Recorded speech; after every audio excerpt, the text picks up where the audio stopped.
Бисмиллахир-рахманир-рахим. Иман жеке таңдау ма, әлде қоғамның жауапкершілігі ма деген сияқты мәселелер қазір қоғамда өзекті мәселелердің бірі болып тұр. Әлбетте Алла Тағала Құран кәрімде ла икраха фид-дин, дінде зорлық жоқ. Біреуді мәжбүрлеп иманнан шығара алмайды, немесе біреуді мәжбүрлеп жүрегіне иман салып бере алмайды. Сондықтан да бұл Алла Тағаланың хидаят, Алла адамға берген үлкен сыйлығы.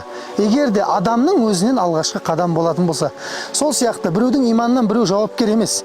Әркім өз басына өз жауапты, себебі Алла Тағала адам баласына ақыл берді, сана берді, ойланып шешетін, өлшейтін таразы берді.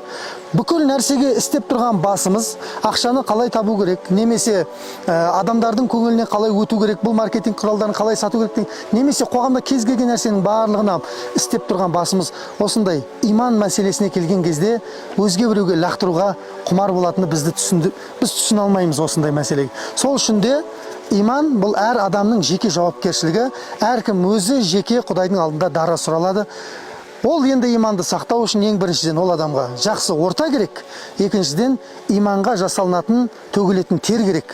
Сол үшін иманым әлсіреп кетті, немесе менің ортам құртты, немесе мен осы қоғам осындай болып бара жатқасын, мен сондаймын деп айтудан аулақ болу керек адам баласы. Өз иманыңа өзің жұмыс істе, біреу сенің келіп иманыңды күшейтіп бермейді, әркім келіп шамыңды жандырмайды, өзіңнің шырағыңды өзің жақпасаң.